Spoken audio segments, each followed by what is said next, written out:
ঝটপট গরুর কলিজা রান্না করব আজকে। আসসালামু আলাইকুম, হ্যালো এভরিওয়ান, কেমন আছেন? আশা করছি সবাই ভালো আছেন, আমিও আলহামদুলিল্লাহ ভালো আছি। তো আজকে গরুর কলিজাটা রান্না করব।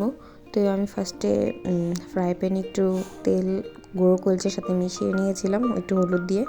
তো ওইটাই আমি এটা সেদ্ধ করা ছিল, তারপরও আমি একটু হালকা ভেজে নিলাম। তারপর এটা একটু ভালোভাবে ভাজা হয়ে আসলে পানি বের হচ্ছিল, তো আমি এটা আবার নামিয়ে নিয়েছি। এরপর নামানো হয়ে গেলে আমি ফ্রাই প্যান বসিয়ে দিব। ফ্রাই প্যানে সামান্য তেল দিয়ে, সরিষার তেল দিয়ে রান্না করব আজকে। তো পেঁয়াজ কুচি দিয়ে নিলাম। পেঁয়াজটা ভালোভাবে একটু হালকা মজে আসলে, আমি ব্রেস্তা করব না। আমি গরুর মাংসের ক্ষেত্রে তো মাখিয়ে বসালে তো পেঁয়াজ এভাবে দিই, আর কষিয়ে রান্না করলে পেঁয়াজটা আমি প্রপারলি ব্রেস্তার মতন করি না। তো এটাও আমি সেম প্রসেসেই ব্রেস্তা করে নিই, আদা রসুন বাটা দিয়ে। তারপর একে একে হলুদ গুঁড়া, মরিচ গুঁড়া, ধনিয়া গুঁড়া, জিরা গুঁড়া, টমেটো, সব লবণ, তেজপাতা, গরম মশলা সব কিছু দিয়ে আমি ভালোভাবে কষিয়ে নিব।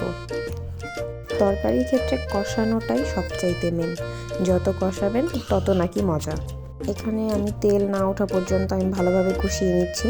তো আমি টমেটোটা দেখছিলাম যে গলছে এলো কিনা, তো না, টমেটোটা গলে নেই। তারপর এখানে আমি কলিজা দিয়ে নেব। তো কলিজা দিয়ে ভালোভাবে নেড়ে চেড়ে এখানে কতক্ষণ কষানো হবে। তারপর আমি সামান্য কাঁচামরিচ দিয়ে নিব। কাঁচামরিচ দিয়ে এরপর আমি এটাকে নাড়াচাড়া দিয়ে ভাপে বসিয়ে দিব। তো আমি এখানে পানি অ্যাড করেছিলাম, কষানো হয়ে আসলে পানি দিয়ে নিব। তো যেহেতু কলিজাটা হচ্ছে সেদ্ধ করা, তো আমি অল্প সামান্য পরিমাণ পানি দিব। পানি দিয়ে তারপর হচ্ছে এটাকে আমি ভালোভাবে কুক করব।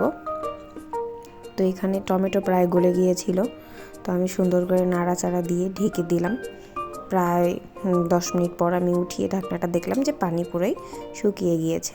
তো আমি এটা একদম মাখা মাখা রাখবো, পুরো ঝোল ঝোলও রাখবো না বা একদম শুকনোও করবো না। তো আমি এখানে ঝোলটা রাখিনি, ঢেকে দিলাম। এরপর দেখেন কি সুন্দর একটা কালার এসছে, বাট গ্রানটা যে সুন্দর হয়েছিল, আলহামদুলিল্লাহ খুবই ভালো হয়েছে, খুবই টেস্ট হয়েছে।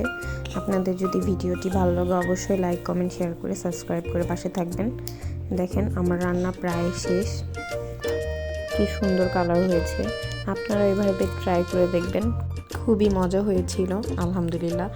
দেখেন এখন আমি ভাত নিয়ে, কলিজার তরকারি নিয়ে বসে পড়লাম। দেখেন ভাতের সাথে আমি ঝাল পছন্দ করি, তার জন্য একটু ঝাল ঝাল রেখেছি। আল্লাহ হাফেজ।